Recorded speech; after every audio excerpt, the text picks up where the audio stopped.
Today we're going to do a little prediction before the Euros start. I don't think there's a lot of hope for Germany. I think it's the weakest Spain squad I think I've seen in my lifetime. France may have the counter-attack on Portugal. You got someone like Kante, you can allow someone to have the ball. They could surprise people, even though everyone knows that they've got a decent array of talent. Like, they could definitely shock people, like you said. Biggest flop, I'm going to say a player. Bruno Fernandes. So who is getting the furthest? Who's winning the Euros?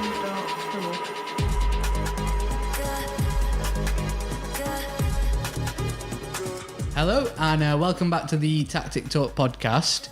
Club football has finished recently. We saw the Champions League final last week and we're going to move straight into national football with the Euros. That's starting in 2 weeks' time. I think it is 2 weeks, is that right? June 12th, I think. June 12th. June 11th, Euro start. So it's like a week now. Yeah. And we're at the stage where the international teams are playing the friendlies leading up to the Euros. So today we're going to do a little prediction before the Euros start, talk about the group stages, the knockout stages, some key tactical matchups and some key players to take a look at, and just basically an overall prediction of how the tournament's going to go. I mean, we'll probably have to start by going through the groups first. I think a lot has been made about Group F. That is a group with Germany, France, Portugal and Hungary.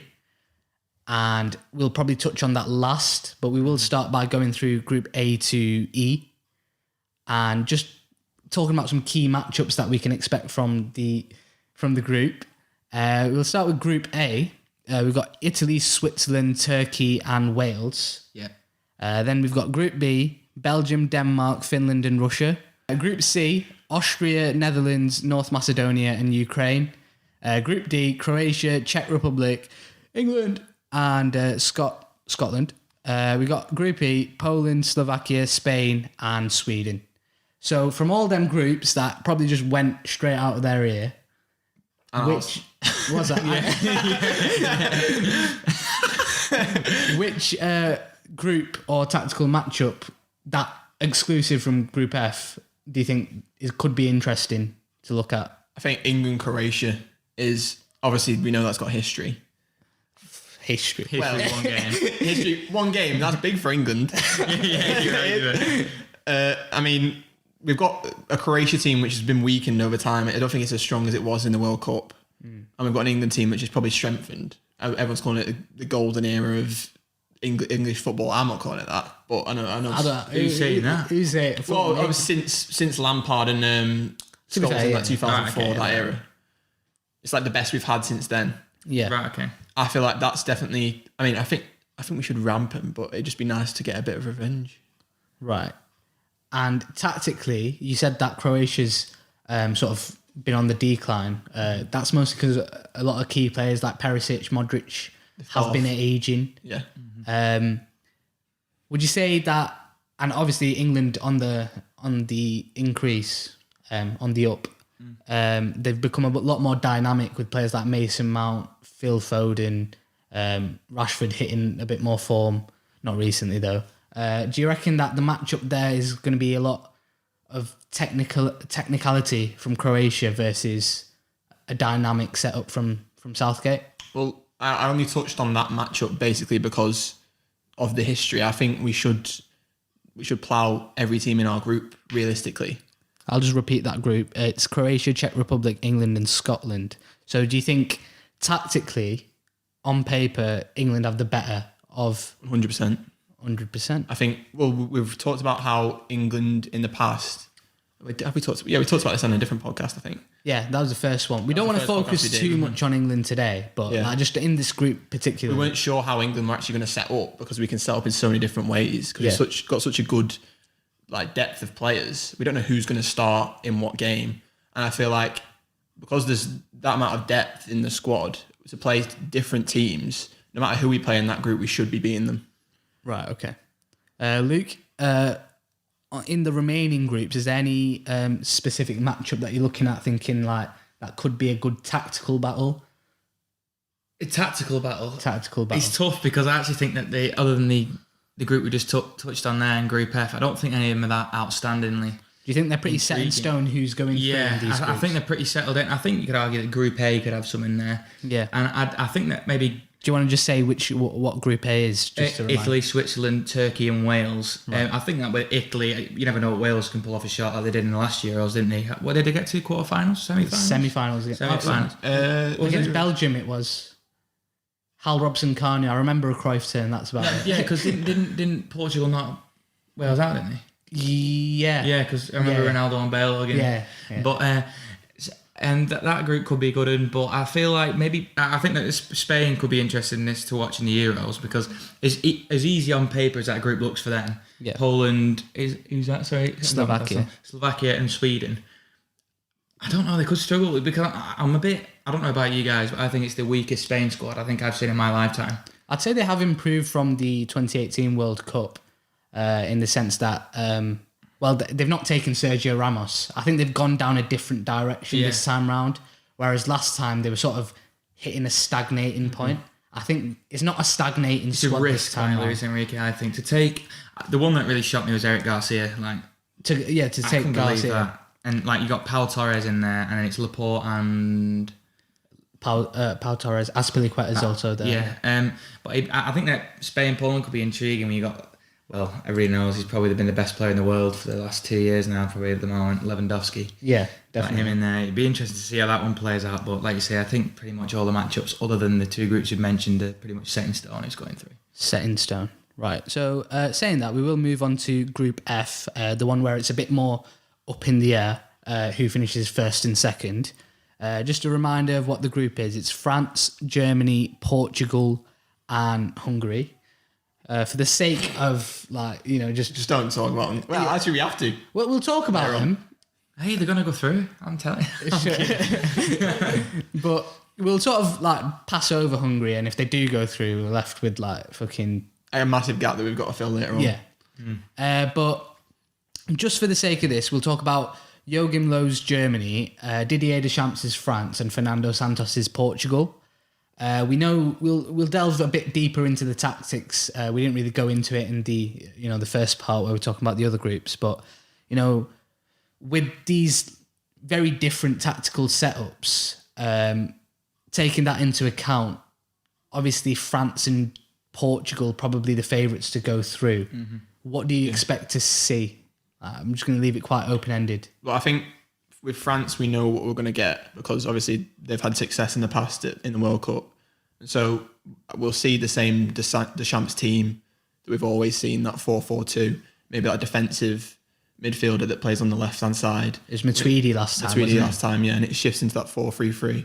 I feel like Benzema's coming back. The squad's only getting better. The amount of squad depth they've got, I feel like they'll play Benzema, Griezmann, and Mbappe up front. Mbappe maybe on that right-hand side. Let Pogba sit deep, spray the passes, and then keep... I don't know who's going to play on that left-hand side. There's quite probably Rabiot. I was looking at the players that he used in the Nations League and the friendlies just before the season ended. Mm-hmm. It was mostly Rabiot that was using, and I think he tried out Ndombele, but he didn't take Ndombele in the end. Another weird one is that he's taken Sissoko, even though Sissoko... I didn't know he's taken Sissoko. Yeah, he's taken Sissoko, even though Sissoko's not been playing. As well, when you're saying that on the left with Matuidi playing there, I think Pogba's played on the left many times for Man United this season. So you never got to operate in there and go with two different setups in midfield. We'll focus in on that. Obviously, Pogba's played off the left for United a lot this season, like you just said. He's played off the left in Massimiliano Allegri's Juve as well. But with France, it seemed like with Kante, they've utilised him, like you were saying before, like spraying that pass in behind to Mbappe in a deep line playmaker position. It's usually like Kante winning it and then Pogba picking it up and then go bang. Yeah, it was a very repetitive pattern that we saw with in 2018. Playing it up against Fernando Santos's Portugal, another team that likes to play 4-4-2 with Ronaldo and usually Felix up front, and they usually have more less dynamic midfielders on the right and the left. I say less dynamic. They're more creative in the sense that Bruno Fernandes and Bernardo Silva aren't exactly Kylian Mbappe. No, So, they're not going to get in behind usually. and they also like to play two like defensive midfielders that can like pass out of a press as well. So they're very similar tactical setups in a sense. Probably the personnel changes the dynamic of how fast Portugal can counter-attack compared to how fast France can counter-attack. In that sense, what do you think the France-Portugal matchup in that group will look like? I think it'll be... I actually think Portugal will have more of the ball. Right, okay. And I think France will almost allow that. They'll control the game by just almost sitting off and just withstanding that pressure and then using the counter-attack to their advantage. Because I feel like that was so lethal in the World Cup. Even though they could obviously keep the ball. They've got the players to keep the ball. But I feel like when you're playing against a team like Portugal, who are so good on the ball, I feel like the best thing to do for France would be to just counter-attack, use Mbappe's pace. And, who can stop Mbappe when he's going clean through? But there's not many people in world football. That's true. You said that France may have the counter-attack on Portugal. I was just thinking then of a similar situation we saw in club football recently, and that was with City versus PSG, and that obviously Mbappe playing a similar role there. And Ruben Diaz at the back as well. Exactly. So it's a similar sort of matchup. But what I want to focus in on there is Pochettino sort of used that Deschamps 4-4-2 because he played Verratti off the left, similar to how Matuidi would do in the World Cup. Yeah. And it was like they'd win the ball back after staying very compact and then hit that long ball to Neymar and Mbappe. It wasn't a long ball. It wasn't a long ball. It's just they were trying to play in behind, weren't they? Very like quick transition. Do you think we could see a lot of patterns there? Obviously, that time round, City were the winners there. So in this matchup, does that mean Portugal are going to come through against France? I think Portugal will. I have this with Portugal at the moment. I think there's so many direct players, right? I feel like I agree with Jack. The reason why I was a bit shocked that Jack said that is I didn't expect anyone to say about Portugal having more ball. I do think that Portugal will have more of the ball, and especially in between the lines, will just play in, play out. And I feel like a team like France, like Jack said, you got someone like Kante, you can allow someone to have the ball, similar to how you saw the Champions League final of the night when. Because you can allow them to have the ball deep areas, and as soon as you start to creep up that pitch with it as a team, you can then steal the ball and play, and it's perfect for a player like Mbappe. Because if Portugal end up having too much of a ball and they get into say the final third area, and if say Kante takes that, and if they're playing on the break, because it most likely will be Portugal end up playing a bit of a higher line up to towards the halfway line out. If someone like Mbappe sat on there, you know what they're going to do. Like you said with Pogba, that was a highlight of his Euros, of his World Cup. And when he plays in friends with France, what's he do? He's just pinging balls and playing in balls and behind. And I think that's probably been, since he moved to Man United, I think that's the only thing that's kind of kept like everybody, that electrifying name around him. Because I feel like he gets harshly criticised, but when he plays with France, when does he put in a less than 8 out of 10 performance? Yeah. He really does. So I think that's how it will turn out that game. He's got good players around him. Yeah. Better players, and you've seen with better players around him at United, as it's like started to get better, he's put in better performances. It just allows him to utilise his personality as a footballer, which is the trap master style kind of play where he traps the ball into his feet and he always plays the passes out, and you can't get the ball off him. So when he's got players like Kante, and then say you have a Rabiot on that side, it allows him to be not free, but in a sense be, like I said, use his personality, the trap master style. You can't get the ball off him, and then he loves his passes. So if you that's him behind. Yeah, and that's why I think he'll play deeper for France because his press resistance is so good. Yeah, I think on that left hand side where Matuidi played, he's a good footballer, but I think Pogba's wasted over there because when you're playing a team like Portugal who in your face, they're going to come for the ball and they're going to keep it. I think Pogba's way better deep. I see. I said Portugal to win, but then I've just convinced myself then by using the Pogba and Kante. I don't actually know because I really they feel like they could pull Portugal too That close. is the most interesting matchup. I think group stages. I think what you're describing here to me is literally just the PSG Man City game, and in that game, you feel that Man City won that game because they sort of not passed them to death, but they had a numerical advantage going forward, which did a post on this. Yeah, I did a post just recently on this. They had the numerical advantage going forward, and if Portugal go a bit risky and try play the 4 attackers and maybe like a Sergio Oliveira, the Porto midfielder in midfield, and try get him up the pitch to create that numerical advantage, I think there's a big chance Portugal just overload France at the right times and take it through. So we focused a lot on them. We've also got Germany in the group, and it's a Germany side that has struggled recently. Obviously, in the last international break, they lost 2-1 to Macedonia, which was a bit weird, bit of a sticky one that. And then they also lost 6-0 earlier this year to Spain. Yeah.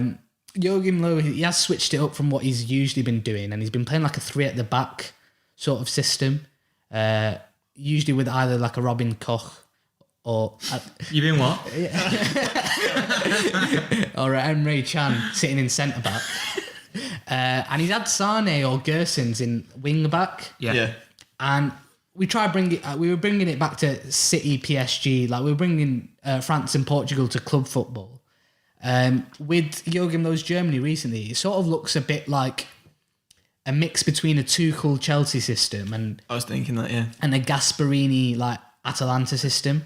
It's like a 3-4-3, but at the same time, like it's very dynamic and obviously defensively sound at the same time. Saying that, Gasperini played PSG 2 seasons ago. So we were saying PSG were France in this analogy. PSG won that match against Gasperini's Atalanta. Do you think France, Germany, along with the fact that they have better players right now, that it's quite straightforward for France going into it? I don't think there's a lot of hope for Germany, but from my point of view anyway, because, I mean, 2018 World Cup, they struggled. I remember South Korea scoring against them. Yeah. And they beat them 2-0, I think. And, you know, and then since then, they seem to be in a bit of a rut under Joachim Löw. And so it's almost like it's hard to actually put a bit of a glimmer of hope for Germany because, yes, they've got good players, but it's like, is this a dated system? Because, I mean, they've played a 3-back for a while, haven't they? No, I'd say this is Joachim Löw. Like they were playing 4-2-3-1. That's the German formation. The German style, yeah. The efficient German formation. And Joachim Löw in recent years, I think following the 2018 loss, has changed it up, like tried to experiment with the players he's had. And he's played a 3-back. He's playing 3-back and he's playing Kimmich in midfield because Kimmich... I think it's a reactionary change in the sense that I think he's just... I think it's experimental. I wouldn't say reactionary. I think he's trying to utilise different players somewhere else to try and bring something new to Germany, but like Gersons is quality. Yeah. So I think he should play personally. You say Gersons is quality. They've also played Sane like in the wide areas and they've also had Gnabry as well. Compare that to the 2014 World Cup winning German side.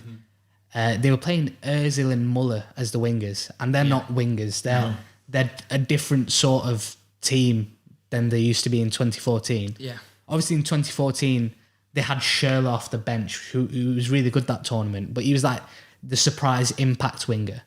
Sort of nowadays it's more a case of, you know, they've got the width and they've got a different type of dynamism about them, but like they don't know how to use it. Yeah, almost like the force into using it. Yeah. Well, how many players are out wide? Yeah, I know what you mean. So, you know, they are good individual wingers. Gersons is really good. Sane and Gnabry, we know about their quality. Do you think it is a case of trying to, you know, be efficient with the ball and then get your best individuals that you have on the ball to try get the goals for Germany against Portugal and France? Against those two, yeah. Yeah. But I feel like it's just against those two, to be honest, because I feel like Germany are in that bracket where they're just below, probably with England, Belgium, Spain. Spain probably don't get in there, actually. After this I squad. don't know. We'll talk about that. Yeah. And so Brazil, Belgium, France. I think Germany France. have to rely on individuals in those games. Yeah. But in other games, I feel like they have the ability. Like, you know, their midfield is still pretty good. Yeah. Like they've got Kimmich. Kimmich sat deep, who's one of the best number 6 in the world. So I feel like it's just against those two teams that they'll have to sort of adjust slightly. Other teams they can probably outplay. So you said before that you expected Portugal to have more of the ball against France. What's the situation with Germany? Do you think Germany... To be honest with you, with Germany, I'm unsure of who they're going to play in their lineup. Right, okay. I'm unsure who they go with, if you want me to be completely honest. Yeah. But I think if you're Germany, like you say, you've got to utilise the best players, and I think they've got to go with the two Bayern Munich players on either flank, Gnabry and Sane. I think they just have to do that personally, and with, like you say, Kimmich in that hole. I just don't know how they do when they're going to beat them. 3-4-3 though, you've got the possibility of always all in the midfield. Yeah, but I don't know how they're going to do it personally, because I think it's nailed on for France. But like you say though, it's still like the 6-0 loss to Spain and the Macedonia 2-1 defeat. And I know it's out. They could be outliers. Yeah. Because were they Nations League games or something like that? I think the Macedonia one was a friendly, and then the other one was a Nations League. They're just a shadow of the former self. And when you see these two teams that are like rejuvenated with young players and this world class talent with Germany, you just almost feel like they're lost. Right. Okay. And I think, Do you it's think just a that lesser could off. be because of Joachim Low? They've heard the same voice for almost a decade now. I think it is a decade now. That's why I think that changes in formation is reactionary. Right. Because I feel like it is that same voice, it is that same almost man they've had in, like, behind the scenes, and I feel like he's just trying to keep his job. Right. But then again, Thomas Muller being recalled, you never know, they could do it. Yeah, definitely. There could be the way they play with him. Like he could, And he's good in personally tournaments, think- isn't he? He's insane in tournaments. Yeah. And why was he even left out of the Germany squads of previous? I think he, along with like Özil and other players, had a falling out with Joachim Low. Yeah, but with a sort of, what would you call it? What do you call this type of player? Raumdeuter. Yeah, with a type of player like him. Yeah, cheers for pronunciation out there. I was going to absolutely butcher that. But with a player like him, he can win you games. Especially against a France side that we're expecting here to sit in that compact block. You need players that are smart to play against a compact block. Would you play him up front? I'm not sure, to be fair, because he doesn't really have a position. He doesn't. Raumdeuter. He's the whole player. Yeah, he just finds the gaps. Yeah. And I think in that sense, I think with is it different with Portugal playing France? They have a player who is smart with Bruno, who likes getting on the ball and then trying to be smart with his one-touch passes and flicks and so on. But with Raumdeuter, with Thomas Muller, it's completely different. So I think in that sense, I think we'll see a lot from the Portugal match. And if Bruno's doing well against France, then we could expect maybe Thomas Muller could have some joy as well. Because he gives space to other players. Exactly. I mean, again, this is like I did it last week when we were talking about Tuchel. Like if I was Tuchel, You I'd tell play a him certain way. Yeah. yeah. But I'd actually play Sane and Gnabry almost as not sort of like two strikers, and then Inside forwards. Do you know what I'm taking from this? Just sorry for butting in, but you saying 3-4-3 overload the midfield. You're saying inside forwards. Yeah. So Jurgen Klopp's Liverpool. Yeah, Liverpool, But carry on about the inside forwards. Yeah, and I just think with Muller in that Raumdeuter position, Yeah. and then those two as inside forwards, Muller just opening up space for those two, and you know they're pretty decent going forward. Gnabry scores a lot of goals. Sane's can create a lot of goals. So I feel like that can actually work really well. Yeah. Because you know you've got space for those two inside forwards, and then Muller gets his little free roam of that little zone. Yeah. So yeah, I feel like that's a good tactic. We will move on to the knockouts. After that, are we saying, just quickly rounding that up, that Portugal and France are finishing top of Group F Yes. in that order? Germany can possibly. Portugal first. I'm going to say France first. Portugal first. I'm going to say France I'm going to first. say France first as well. I think Portugal beat France. So Luke, you were just about to say this. Germany could qualify Through third place. through third place. So the rule is that, it caught me off because I didn't know about this until I looked into it, that 4 of the best third place teams in the groups can go through. And the way they measure that is like who has the most points and goals for, goals against, sort of thing. But saying that, there's no, just because Germany are probably the best third place team, like, they might get possibility they won't do it. They won't do it because they might get absolutely whipped by Germany, by Portugal and France. Yeah. So it could be a case of like everyone's saying, oh yeah, Germany could go through, but Yeah. again, it's not guaranteed just because they are the best third place team in the groups.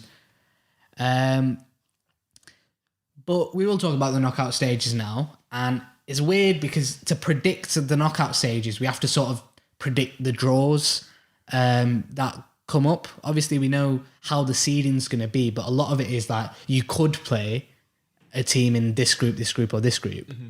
So it's going to be difficult to do a proper prediction in that sense. Yeah.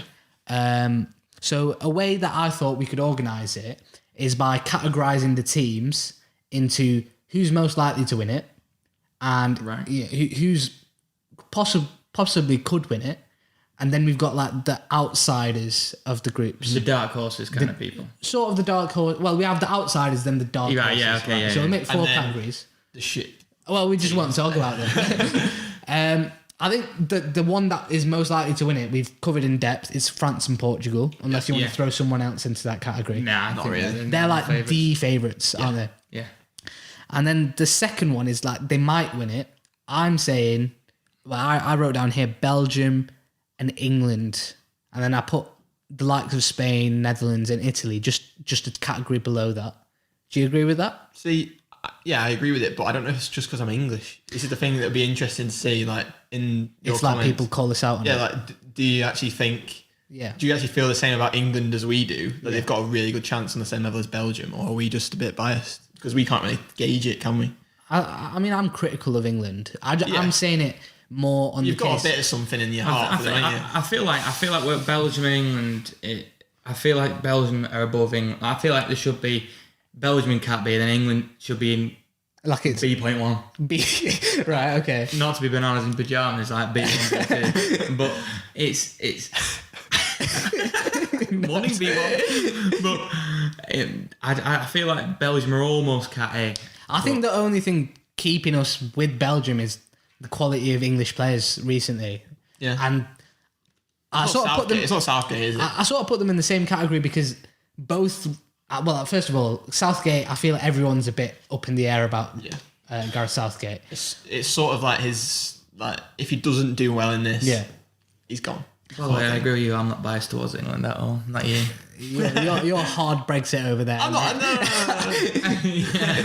But I was also saying with Belgium, they're sort of in a similar situation where they have really talented players.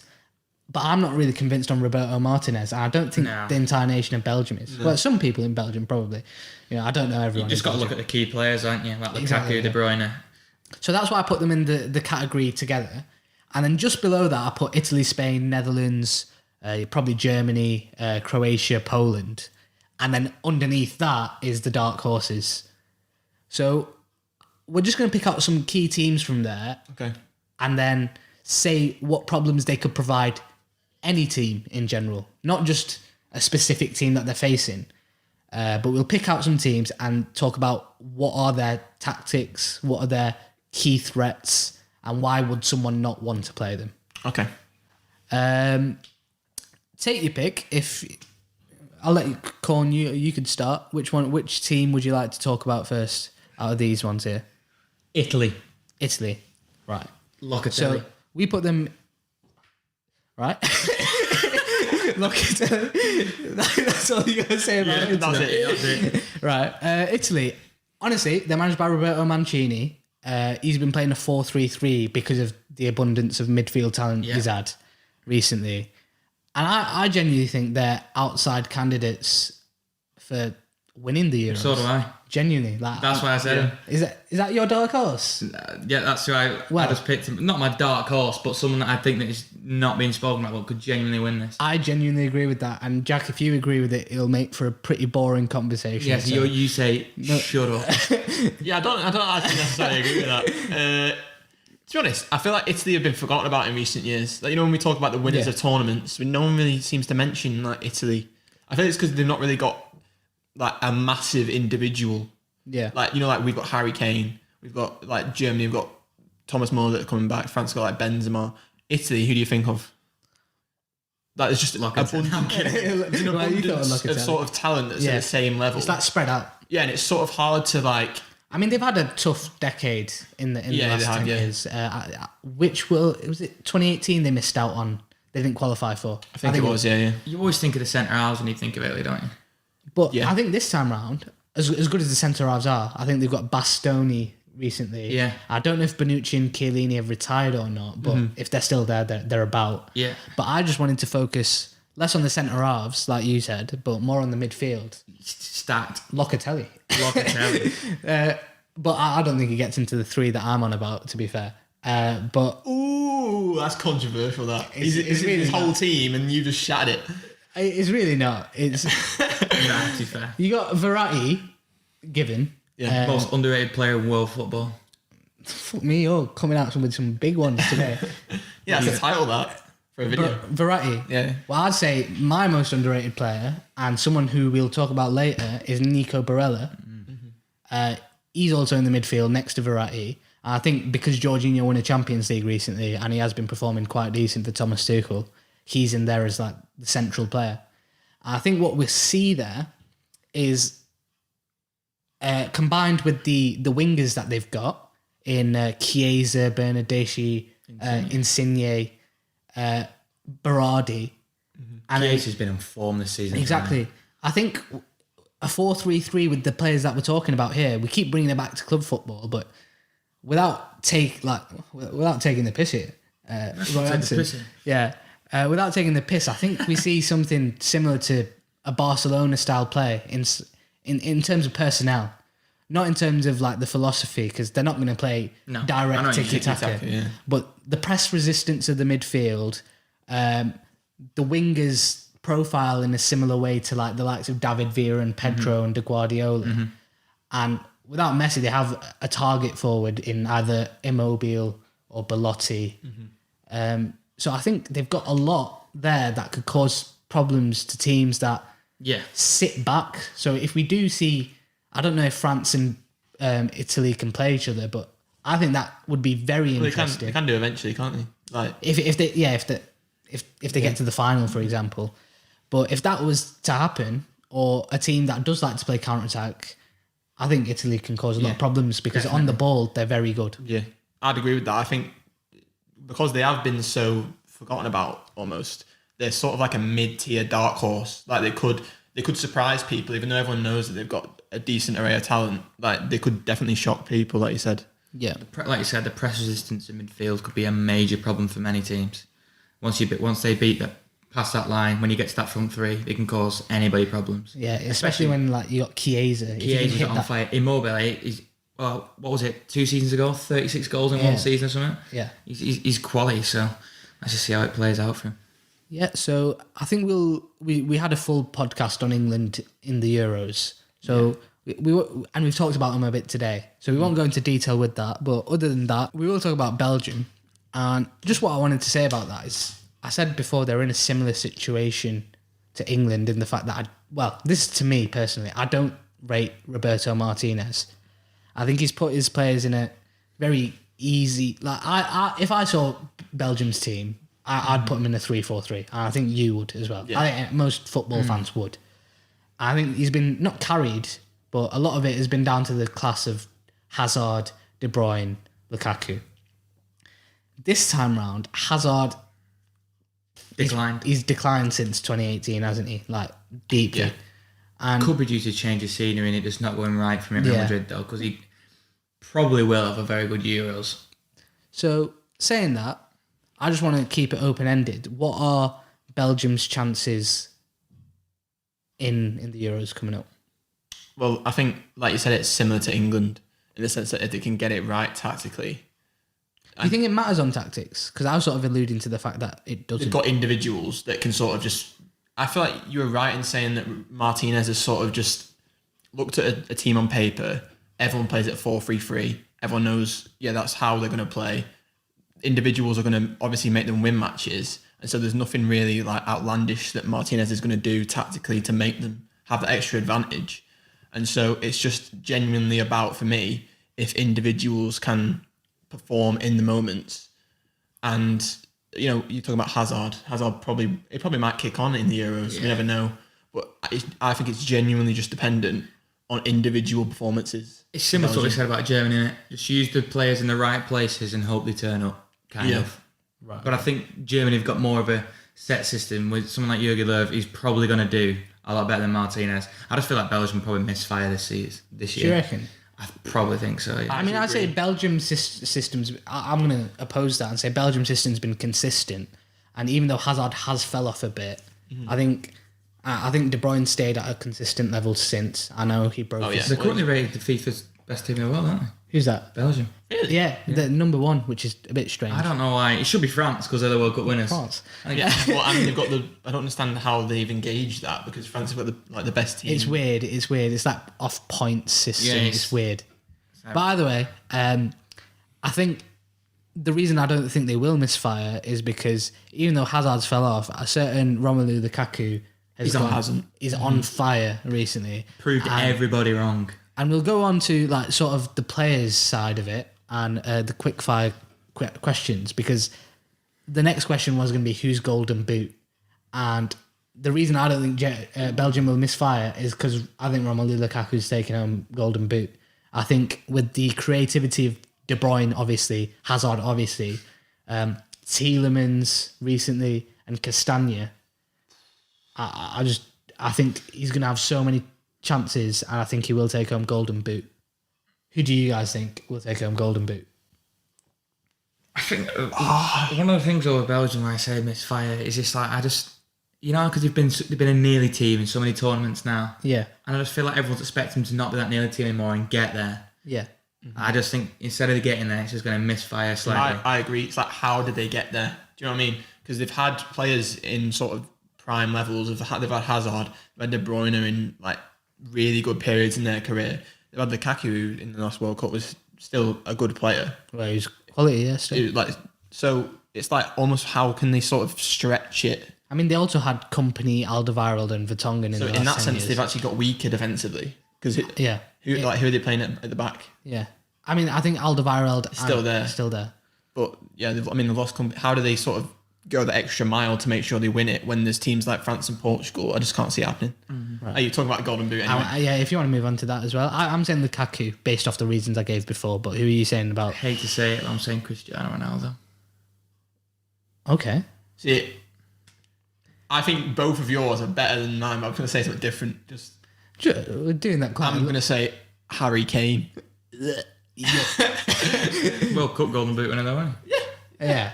Because we played Farmers in the group stage. Everyone's like, Panama 5-6-0, oh my god. Yeah, it's alright, we'll get B very soon. There's someone from Panama, like, absolutely. I mean, we've got Scotland. Oh. We're going to beat England. Yeah, they probably will. I'm going to say Cristiano.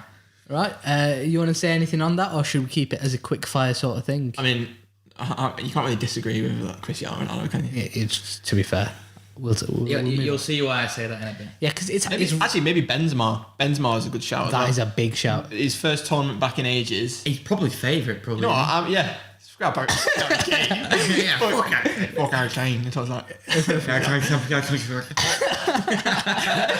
like. Obviously, you're going to pick Benzema. Yeah. But you're just going to say Benzema off the... Benzema off, well, France. I think obviously. It's weird, right? I just want to say this. It probably seems a bit like an unstructured episode, but it's so hard to predict an international tournament. An international tournament is the hardest thing to talk about. Because it's like the seeding, you don't exactly know. The players who do well are very much based on if they go far enough to do well. Yeah. So it probably seems all over the place, this episode. And like your opinion changes on everything pretty much as soon as everyone's played a game. Because then you see like how the teams are going to play, how the individuals are going to play. And it's so hard to judge how a team is going to set out sometimes as well, because when there's so many of these stupid friendlies against nothing nations, like the Spain so they're just throwing anyone at these games, and then you go to an international tournament and it's all just stuck together. You just like you just don't know what they're going to go with. You've been seeing fucking James Ward-Prowse, Ollie Watkins take it number 7 and number 10 for England, and then you go there, and it's the same with pretty much every nation as well. But yeah, basically the main point I was trying to say there is that it's been a bit all over the place, but it's because it's difficult to predict the Euros. It is, It's fun, because you're more shooting in the dark than you are. Exactly. That's not me know everything. So that sounds brilliant. No. I mean, like personally, like someone like me, like knowing everything. Like, say my bias gets in the way. I get like, Liverpool in the league. But yeah, I think we're rounding it up quite nicely here, in the sense that we've said golden boot. And to link it in together, it's like the players who go the furthest usually end up getting Golden Boot. Mm-hmm. And he said Benzema, you said Ronaldo, I said Lukaku. So who is getting the furthest? Who's winning the Euros? See, I said Benzema, but I think Portugal get first. Right, okay. And that's because... Well, you say furthest, you mean win? Yeah, win, yeah. I think Portugal win the Euros. Right. I think they'll retain it. France. Portugal. No, Portugal.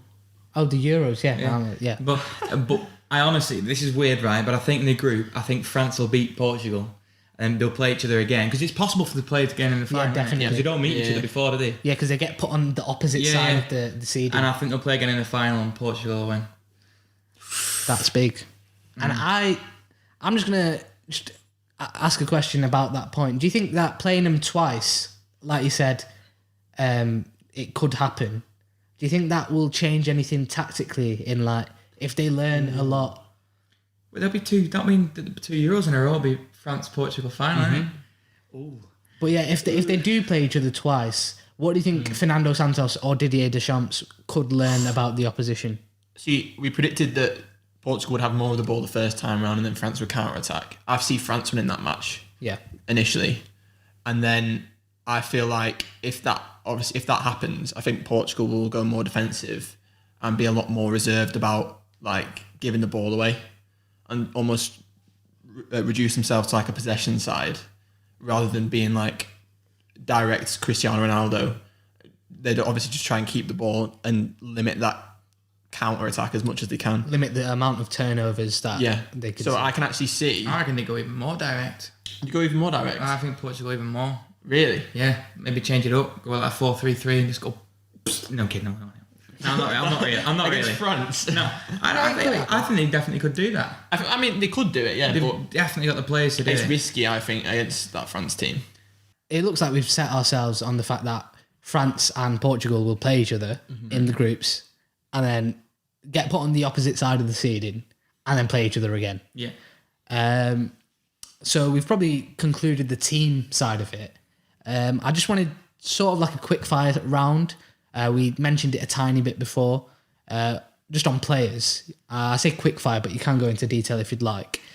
We said about Golden Boot, but I do want to know, who do you think your breakout star will be this Euros? See, they're in the group of death, so obviously it's going to be hard for them to make an impact, but I've gone for Hungary's Dominic Szoboszlai. A Hungary player. Yeah. In a fucking France. Yeah, just hear me out. Right? Look if he even touches the ball. Just hear me out. Just hear me out. He's going to be a breakout star because he's playing against these teams. Right, the most exposure. Exactly. So you're going to be watching these games. Yeah. Portugal's on, you're going to be sticking it on, aren't you? Yeah. And so if a player almost does well against that team, rather than them playing against like a smaller team, that the individual like Szoboszlai will stand out a lot more. Yeah. So I've gone for Szoboszlai. He's signed for Leipzig in January. He made 12 appearances. He's got 12 goal involvements in all those appearances. For Leipzig? For Leipzig. He's got 4 goals, 8 assists in those appearances. And yeah, he's Hungary's star man. And he's only 19, 20. Yeah. So yeah, I've gone for Szoboszlai. Right. I mean, it's a bit of a joke. It's not a joke. He's a good player, but he's in the group of death. Right, okay. It's similar to... I know Lozano in the World Cup wasn't in a group of death, but a lot of the hype came around how he performed against... I think was it Germany? He played against Germany, Yeah, he played against Germany and South Korea, didn't he? Yeah. So it's a similar situation to that in that sense. Yeah. I think that's where you notice players more as well when you watch them against the big teams. matches. Yeah. Who's your breakout star, Con? I'm going with Josip Brekalo for Croatia. Right, okay. Right, Wolfsburg player. Yeah, Wolfsburg, because I don't think people expect him to even play. Right, but he's got 29. He's a left winger, and he plays similar to, like, say, a Pulisic. He's really good at driving in field. He's got a good killer pass at the final, getting to the final line of the defence and playing it through for a striker. Or deep line passes too. You know, when you cut inside, you split open them gaps, similar to how Chelsea scored their goal against City the other day. And you play it through for your striker to run through on. He's brilliant at doing that. He's very good on the ball. His dribbling is probably his best attribute.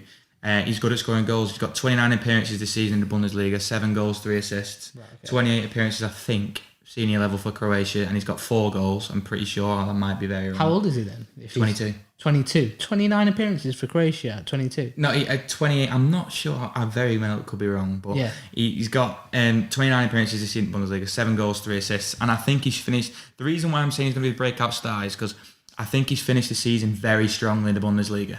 For Wolfsburg. For Wolfsburg. Yeah. So I feel like that could be. He could be one of them. He shoehorned his way into the maybe impact sub kind of role, but I think he will get some games for Croatia, and I think he will be the breakout star, and I think he'll end up getting a good decent move. Fair enough. See, I've heard yours now. Like, we had kept it secret, like, so we had like reactions against it. But I've heard yours now. I think I've gone a bit too good with my breakout star, because he's not entirely a breakout star. We touched on him before. It was Nico Barella, in the sense that he's going to light the world up and show that he's one of the best. I genuinely think, like, I think people who watch Serie A are laughing, like, how the fuck can you say he's a breakout star? Yeah, because everyone knows who he is, and he's one of the best midfielders in the league. But I think people outside of outside of Italy, really don't know too much about Nico Barella. And I think he's such an all-rounded midfielder that can do pretty much everything in midfield. And I think what we were saying about Italy before, about how they could play like not a tiki-taka brand exactly, but like a possession-based brand. I think next to a Jorginho and a Verratti in midfield, he's the one that will look to get forward the most. And in that sense, he'll shine for Italy, who again we said might be dark horses, semi-dark horses. Yeah. I think he will be the key player for them. And I think everyone outside of Europe will realise that. And I think it could entice like the likes of a Premier League side, or maybe even a Madrid or a Barcelona, despite their financial situation, to go and get Nico Barella. With an aging team like Real Madrid have as well. Exactly. You just fit in. Like the Modric role, maybe. Yeah. And if as with him as like that fourth attacker, like joining the front three, I feel like it's pretty quite easy for him to stand out if Italy play well. Yeah, get goals. So we're thinking of like a little Frank Lampard sort of like a later arriver type thing. He's got he can leather one, can't he? He scored some absolute rockets, hasn't he? Barella. Yeah, he's got everything about him. So that's why I think it's going to be Barella. I think we've just got one more, and that is who's going to be the biggest flop of the tournament. You can say a manager, you can say a player, you can say a team. Ooh, that's good. That's so you've called me Brexit, so now I'm tempted to say England. Right. I think we're all. I think that was all on the I think that's because we all like won to win a little bit, and so we just sort of dampen it down because we actually have a chance this time. Right. Okay. So you're not answering the question there. But. Biggest flop. I think what you said about Roberto Martinez is. You just took mine as well. Just not saying that. I don't think they're gonna misfire. I feel like they don't have that extra stretch to actually do it because of him, and so I feel like everyone will sort of say Belgium could go all the way. If they don't do it, it'll be Martinez's fault. And if they do get to the final, the semis, for example, right? Okay, like, it'd be his fault if they don't go the distance. Yours gone? I'm gonna say biggest flop. Just to their usual standards, especially when we've been growing up, I'll say Spain.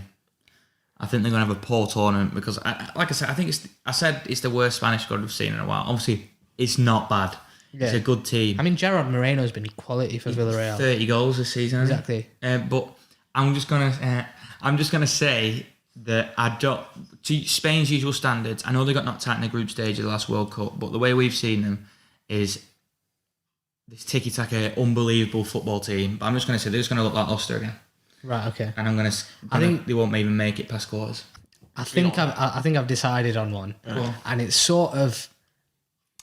It's not an opinion, more so I'm sort of putting it forward as a consideration. You're just testing the water. Go on. Testing the water. Right. Biggest flop, I'm going to say a player, because you said Martinez, you said a team, you said Spain. Bruno Fernandes. Hopefully. I'm just testing the water here in the sense that poor season, end of the season.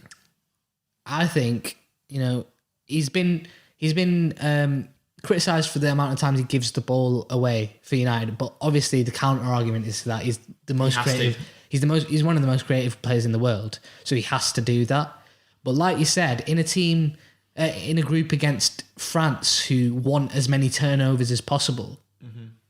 Oh, I see what you mean. Germany, who, like we said before, Gnabry and Sane, if they play like we said and try, utilise the wingers instead of like going against them like they have in recent years, I think turnovers are going to be a very crucial detail. And if Germany are overloading the midfield loads, they'll find so much more space. Exactly. And he's sort of going to get. You can tell what the headlines are going to be already, can't you? Bruno gives it away, like if it were to happen. Yeah. I'm just throwing it out there, but it's not an opinion. It's just a consideration. Yeah, I mean it's a possibility. Biggest flop. I think it is. Yeah. I'm not going to say it isn't because I'm a United fan, but yeah, I mean he's had a poor end to the season. He's had a poor end to the season, and I feel like in those games where the counter attack is so crucial, losing the ball is going to be huge. And like I said, when they might meet again in the final, and Portugal take a different approach of trying to keep the ball, I feel like if Fernandes loses it, it'll get honed in on, and they'll be like, okay, Fernandes, scapegoat. I think the rival fans, I don't say this, he's a Liverpool fan, but many people do. He goes missing in big games. That kind of narrative that gets pushed across. If that happens, if he flops, then they'll be pushed. He can't perform big game, and that agenda will be completely slid forward to the table. And people will stick around that. Interesting.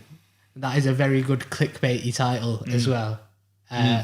Sorry if you clicked on this video because of that, but you stayed around for a long time.